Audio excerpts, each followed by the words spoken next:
Ya, itu contoh yang sangat clear sekali. Dalam bidang ekonomi, sabar ya, kita akan bahas itu. Oke, ya berarti istilah lain daripada kias ini juga adalah proses pemindahan hukum yang terdapat pada pokok kepada cabang, ya, dari asal ke furu, karena adanya ilat hukum yang sama atau adanya ilat yang tidak dapat diketahui dengan pendekatan kebahasaan, ya. Jadi ini adalah logika dari linguistik, ya. Sebenarnya menarik sekali dia, karena nanti di akhir saya juga akan bahas tentang logika ini atau kias ini. Dia sangat dekat sekali dengan logikanya Yunani dengan konsepnya yang induktif, ya. Jadi kalau teman-teman mungkin nggak tahu nih, di sekarang itu di kampus itu dapat mata kuliah logika tidak, ya? Kalau dapat mata kuliah logika, ya, itu ya bisa menyambungkan antara logika dengan kias, karena beberapa pendapat mengatakan bahwasanya logika ini atau kias ini dia banyak juga dipengaruhi oleh logikanya Yunani, ya, sehingga kemudian sangat wajar ketika ternyata ada juga yang beberapa itu yang sama gitu, ya, dalam menganalogikan gitu, ya, dia beberapa ada yang sama gitu, ya. Oke, lanjut ya. Nah, jadi logika ini atau kias ini dia sama dengan penalaran induktif, ya, melalui pemaknaan bahasa, pemahaman peristiwa asal gitu, ya, kemudian juga sifat-sifat hukum yang dikategorikan memiliki indikasi yang serupa. Ya, mudah-mudahan pengertian dari kias ini sudah cukup jelas, ya.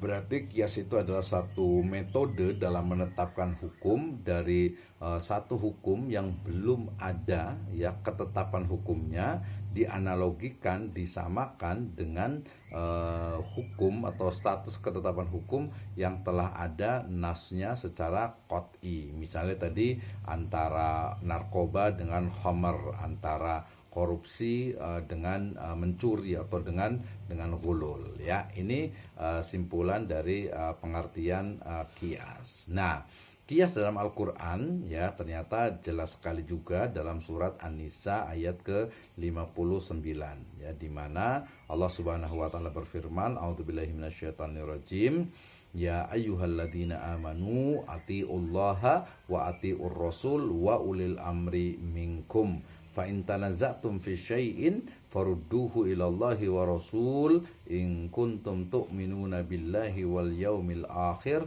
dzalika khairu wa ahsanu ta'wila. Wahai orang-orang yang beriman, taatilah Allah dan taatilah Rasul dan juga ulil amri di antara kalian, ya. Kemudian jika kalian berbeda pendapat tentang sesuatu masalah, farudduhu ilallahi wa rasuli, ya, kembalikan kepada Allah dan juga kembalikan kepada Rasul, ai ila kitabillah wa ila sunnatin nabawiyah, ya. Kemudian in kuntum tu'minuna billahi wal yaumil akhir, yang demikian itu kamu termasuk benar-benar beriman kepada Allah dan juga hari akhir, ya, hari kemudian. Zalika khairu wa ahsanu ta'wila, ya, yang demikian itu lebih utama bagimu dan lebih baik akibatnya, ya. Konteks dari ayat ini terkait dengan kias itu adalah kata-kata atau kalimat firman Allah Subhanahu wa taala, farudduhu ilallahi wa rasuli, ya, kembalikanlah kepada Allah dan Rasulnya. Makna dari kembalikan kepada Allah dan Rasulnya,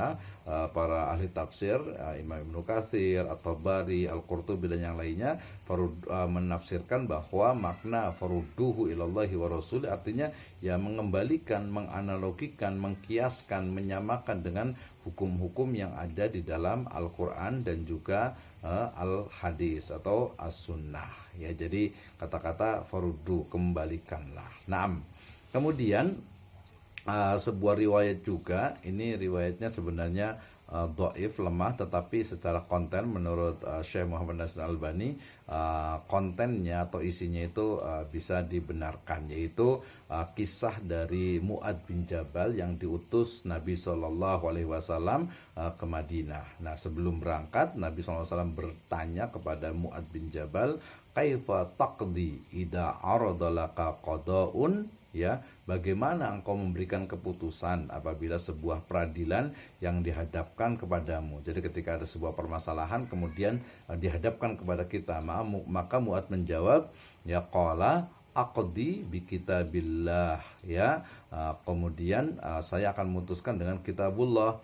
Kemudian Nabi bersabda lagi, fa illam tajid fi kitabillah, ya, kalau tidak ditemukan dalam kitabillah, ya, maka fa bi sunnatir Rasulillah sallallahu alaihi wasallam. Kalau tidak ada dalam Al-Qur'an, maka aku akan memutuskan perkara itu dengan sunnah Nabi sallallahu alaihi wasallam.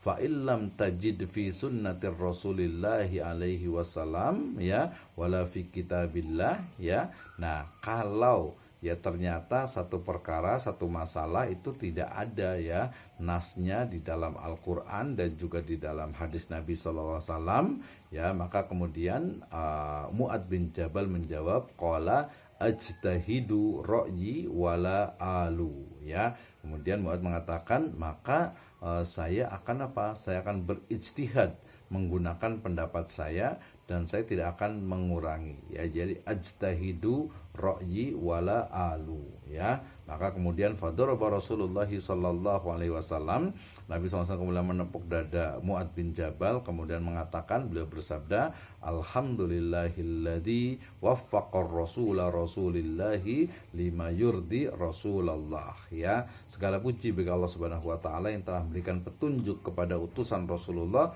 untuk melakukan apa yang membuat senang Rasulullah sallallahu alaihi wasallam. Jadi keywordnya adalah ajtahid ra'yi wala alu. Jadi bersungguh-sungguh, ya, dengan pendapatnya, artinya ya menimbang dengan logikanya, dengan akalnya, ya, dengan pemahaman-pemahamannya sudah didapatkan dan tidak akan membiarkannya, atau dia juga akan menguranginya. Di situ ada ukuran, berarti ya sama kan, wala alu, tidak mengurangi dari makna, ya, ataupun esensi dari yang ada di dalam kitabullah, ya, di dalam Al-Quran dan juga di dalam As-Sunnah. Nah, ini menjadi jelas sekali, ya, jelas sekali. Nah, kemudian juga sebuah hadis yang tadi saya sebutkan di awal, ya, dikatakan bahwasanya ada seorang perempuan, ya, annamra'atan min Juhainah, ya.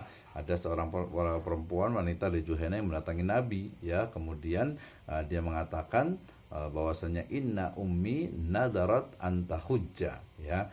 Ibuku telah bernadar untuk melaksanakan ibadah haji, tetapi falam tahujja hatta matat, ya. Tetapi beliau meninggal terlebih dahulu, ya, sebelum melaksanakan nadarnya atau hajinya tersebut, ya.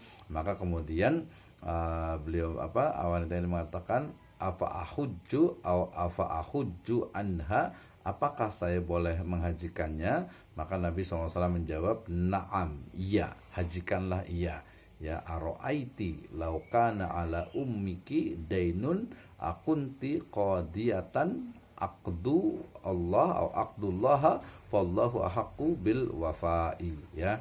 Jadi bagaimana pendapatmu, ma ra'yuka, jika ibumu memiliki tanggungan utang, apakah engkau akan membayarnya?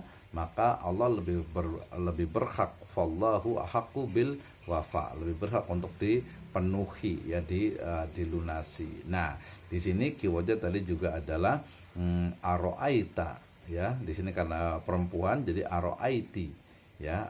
Apa pendapatmu, laukana ala ummiki dainun akunti qadiyah, ya. Jadi ada analogi di situ antara utang, ya, antara utang, ya, utang dalam bentuk uang, gitu, ya, utang, betul-betul utang, dengan tadi nazar yang juga adalah utang juga untuk melaksanakan haji. Ini riwayatnya sahih dari Bukhari, Ahmad dan juga yang lainnya. Nah, merujuk kepada ayat dan juga hadis Nabi SAW ini, ya, Al-Quran, ya, An-Nisa 59, kemudian juga hadis tentang Mu'adz bin Jabal, kemudian yang pasti ini adalah riwayat dari Bukhari, Ahmad dan yang lainnya, menunjukkan bahwasanya kias, ya, itu adalah masyhur ataupun kias itu adalah masyru', ya, disyariatkan dan juga ada secara qat'i di dalam Al-Quran dan juga As-Sunnah. Nah, kemudian terkait dengan kias ini, ya, secara umum jumhurul ulama ya, secara umum kebanyakan ulama ya, sebagian besar ulama ya, itu menjadikan kias sebagai dalil hukum syara ya. Jadi mereka itu menggunakan hal-hal yang tidak terdapat hukumnya dalam nas Al-Quran dan juga sunnah dan juga ijma ulama ya. Mereka menggunakan kias secara tidak berlebihan dan juga tidak melampaui batas kewajaran ya. Jadi kiasnya juga tetap harus yang syar'i ya. Jadi tidak sampai kepada kias yang keluar dari tadi esensi dari pada Al-Quran dan juga sunnah ya. Ini jumhur jelas, jadi kita menggunakan yang jumhur. Kemudian ada sih beberapa ulama Zahiriyah dan juga Syiah dan juga Imamiyah yang menolak penggunaan kias secara mutlak ya.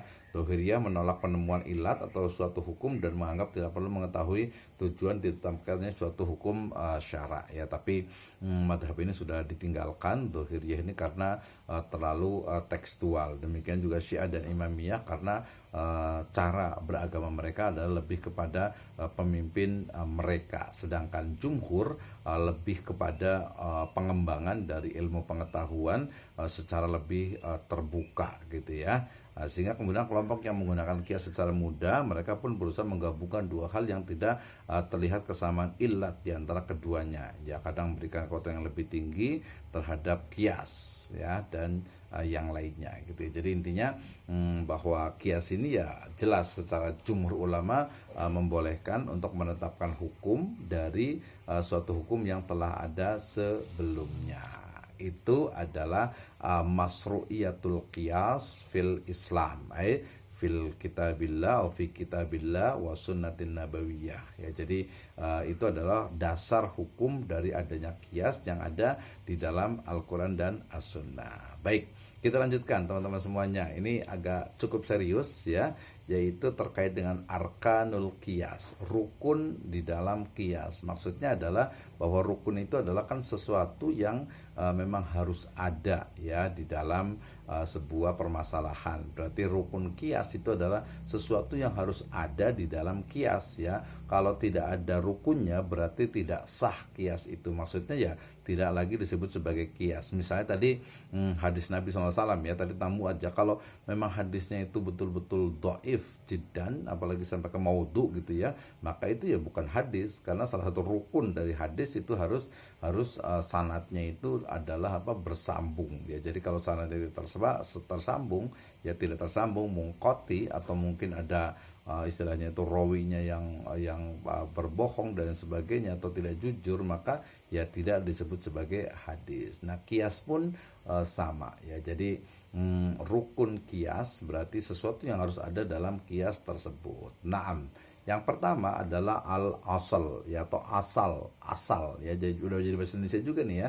Jadi asal ya. Asal itu adalah pokok tempat mengkiaskan sesuatu. Jadi apa nih yang dikiaskan gitu ya. Nah, al-asal ini dia disebut juga dengan al-maqis alaih ya, tempat mengkiaskan sesuatu ya. Jadi tadi kalau umpamanya narkoba dengan khamr ya, maka khamr itu adalah asalnya ya. Khamr itu ya haram, oh narkoba berarti haram. Nah, itu kan asalnya adalah khamrnya itu yang haram gitu ya. Jadi al-maqis alaih, tempat mengkiaskan. Riba itu ya haram, itu adalah asalnya. Kemudian furuknya nanti adalah bunga bank juga adalah haram gitu ya. Oke, asal ya artinya pokok tempat mengkiaskan sesuatu, alif sin dengan lam, asal ya.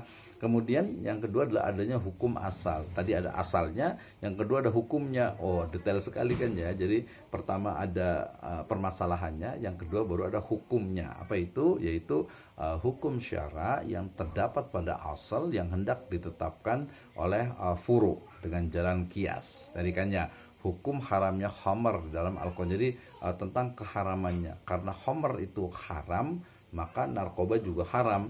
Penyalahgunaan zat adiktif lainnya juga menjadi haram. Termasuk juga mungkin ya kalau anak-anak jalanan itu kadang suka menghirup Aibon misalnya, lem Aibon misalnya gitu ya, itu juga menjadi haram. Kenapa? Karena itu jelas jelas itu merusak akal, kemudian juga memabukkan tentu saja gitu ya. Dan juga nanti benda-benda ataupun zat yang lainnya. Jadi yang kedua adalah hukum haramnya atau hukumnya, ya, hukum dari asal tersebut. Nah, yang ketiga, yang C itu adalah adanya furu atau cabang. Jadi satu permasalahan yang baru yang akan kita jadikan atau yang akan kita putuskan, ini apa hukumnya nih, ya, yang tidak ada ketegasan hukumnya. Jadi ini hukumnya apa? Narkoba, ya cari ayat tentang narkoba, ya nggak ada di dalam Al-Quran. Cari ayat tentang riba, bukan tentang bunga bank secara spesifik gitu, ya tidak ada. Jadi cabang ini memang tidak ada ketegasan hukumnya dalam Al-Quran, artinya tidak secara tekstual gitu, ya, dalam Al-Quran, ya. Demikian juga tidak dalam sunnah, dan juga tidak juga dalam ijma yang hendak ditemukan hukumnya melalui kias gitu, ya. Tadi minuman keras selain khamr. Kalau khamr, ya, secara fikih, ya, klasik itu kan berarti adalah perasan dari buah anggur yang kemudian difermentasi sehingga ketika diminum itu kemudian memabukkan, ya. Kalau anggur dimakan, ya jelas halal, kemudian anggur di jus itu juga halal. Tapi ketika anggur itu kemudian difermentasikan dan itu memabukkan, maka menjadi haram. Tapi tadi furu di sini adalah benda sesuatu yang ingin kita carikan hukumnya. Nah, itu namanya furu atau farun. Furu cabang, ya. Farun juga cabang. Furu itu jamak dari farun, ya. Oke. Kemudian yang paling penting itu adalah ilatnya. Ilat nih, apa itu ilat? Nanti akan setelah ini ada secara khusus ilat, ya. Rukun yang satu ini merupakan inti bagi praktik kias, ya, karena berdasarkan ilat hukum yang terdapat dalam Al-Quran dan Sunnah ini dapat dikembangkan. Jadi ilat itu secara bahasa merupakan keadaan, misalnya penyakit bisa disebut ilat karena sifatnya mengubah kondisi seorang yang terkena penyakit itu. Jadi ilat itu secara bahasa memang adalah penyakit gitu, ya. Nah tadi terkait dengan asal, kemudian hukmul asal, dan juga furu atau farun, dan juga ilat, ini kita bisa lihat dalam Quran surat Al-Maidah ayat ke 90, ya. Di surat Al-Maidah ayat ke 90, ya. Dan di mana Allah Subhanahu wa taala berfirman, ya, a'udzubillahi minasyaitonirrajim, bismillahirrahmanirrahim. Ya ayyuhalladzina amanu innamal khamru wal maisiru wal ansabu wal azlamu rijzun min amali syaitan fajtanibuh la'allakum tuflihun, ya. Bentar. Oke, Allah Subhanahu wa taala berfirman dalam Quran surat Al-Maidah ayat ke-90, wahai orang-orang yang beriman, ya ayyuhalladzina amanu innamal khamru, ya sesungguhnya khamar, wal maisir, dan juga berjudi, wal ansab, ya, wal azlam, berkorban untuk berhala, mengundi nasib dengan panah, itu adalah rijzun min amali syaitan, termasuk perbuatan syaitan, fajtanibu la'allakum tuflihun, ya. Maka jauhilah perbuatan itu agar kamu mendapatkan falah atau keberuntungan. Jadi Al-Maidah 90 ini, ternyata yang clear, yang jelas, yang qat'i itu adalah yang haram itu adalah apa? Haramnya di mana? Nanti ada ayat yang lainnya, innama harramallahu alaikumul dama wal lahma wal khinzira musila bihi dan yang lainnya. Kalau keharaman dari Al-Maidah ke-90, ini masuk ke dalam pembahasan tafsir ulumul Quran dan juga usul fikih secara umum. Di situ ada kata-kata fajtanibuh, maka jauhilah. Maka kata-kata fajtanibuh para ulama menyebutkan, ya, berarti jauhilah, berarti itu merupakan larangan, ya. Jadi nahyu, ya, lafadz nahi, lafadz larangan di dalam Al-Quran yang menunjukkan hukumnya adalah haram. Jadi tidak semuanya istilahnya itu harus menggunakan kata-kata haram, tetapi menggunakan kata fajtanibu, menggunakan kata-kata naha, larangan, pokoknya kata-kata atau kalimat yang menggunakan isim nahi, ya, yang merupakan larangan itu menjadi haram asalnya kalau tidak ada qarinah yang lainnya. Nah, dalam hal ini khamar, berjudi, kemudian berkurban untuk berhala, mengundi nasib dengan panah, itu adalah jelas tidak ada dalil atau qarinah lain yang memalingkannya sehingga hukumnya fajtanibuhu itu menjadi haram. Nah, yang haram itu tadi dalam ayat ini adalah tadi saya ulang lagi, yaitu khamar, kemudian perjudian, kemudian berkurban, kemudian juga mengundi nasib. Nah, berarti hal-hal yang seperti itu yang sama dengan ini berarti juga haram. Ya, khamar tadi udah jelas ya, minuman keras, arak, bir, kemudian juga narkoba, penyalahgunaan zat adiktif lainnya ya, kemudian juga mungkin ngisep lem aibon gitu ya, dan lain sebagainya, maisir, perjudian. Wah, ini banyak banget ya, termasuk kemarin terkait dengan asuransi gitu, ada unsur maisir, perjudian, kemudian juga permainan yang di sana ada unsur atau tidak ada unsur usaha, tidak ada unsur kegiatan bisnis, tapi kemudian mendapatkan keuntungan atau mengeluarkan uang sedikit dengan keuntungan yang banyak tanpa adanya akad transaksi dan juga perniagaan. Itu namanya maisir, perjudian. Wal ansab jelas ya, berkorban untuk berhala, kemudian mengundi nasib dengan anak panah. Nah, berarti mengundi nasib bukan hanya dengan anak panah, tapi mengundi nasib misalnya dengan percaya adanya misalnya suara burung gitu ya, atau mungkin juga ramalan-ramalan kartu tarot gitu ya, atau mungkin juga bintang-bintang ya, kemudian juga astrologi gitu ya, maka itu termasuk juga hal yang diharamkan. Dasarnya apa? Sekali lagi adalah kias ya, adanya kias yang menunjukkan bahwasannya percaya dengan ramalan bintang-bintang itu hukumnya haram. Kenapa? Karena jelas di situ ada kata-kata larangan juga dari azlam, mengundi nasib dengan anak panah gitu ya. Jadi kalau ada yang bilang ramalan bintang kan cuma perkiraan aja, boleh-boleh saja gitu ya, atau mungkin ramalan kan misalnya sekarang banyak juga tuh di Facebook, di media sosial itu ya, iseng-iseng gitu ya. Nah, biasanya yang dipercaya itu yang positif-positif, bila yang negatif nggak mau gitu ya. Nah, ini juga sebenarnya jelas ya, merujuk kepada Al-Maidah 90, ini juga termasuk yang diharamkan di dalam Islam gitu ya. Dasarnya kias. 6. Ini rukun dari kias ya. Jadi ada asal tadi ya, wadah hukum yang diterapkan melalui nas atau ijma, ada far'un, kasus yang akan ditentukan hukumnya, ada ilat, motivasi hukum yang terdapat dalam dan terlihat oleh mujtahid asal. Jadi ilat itu tadi adalah ya sebab lah ya, sebab hukum. Kenapa misalnya kenapa khamr itu haram? Ya karena memabukkan. Kenapa riba itu diharamkan? Karena ada unsur kezaliman, ada tambahan dalam akad dain ya. Itu ilat ya. Kemudian hukum asal adalah hukum yang telah ditentukan oleh nas atau ijma. Jadi sebenarnya sama aja ditukar ya. Asal, hukum asal, far'un dan juga ilat itu adalah rukun dari kias. Oke, teman-teman semuanya mudah-mudahan tidak ngantuk ya, ini karena memang cukup serius ya. Biar semangat, saya bisa ngopi dulu nih, teman-teman bisa sambil ngopi dulu ya. Oke, kita lanjut dulu sebentar.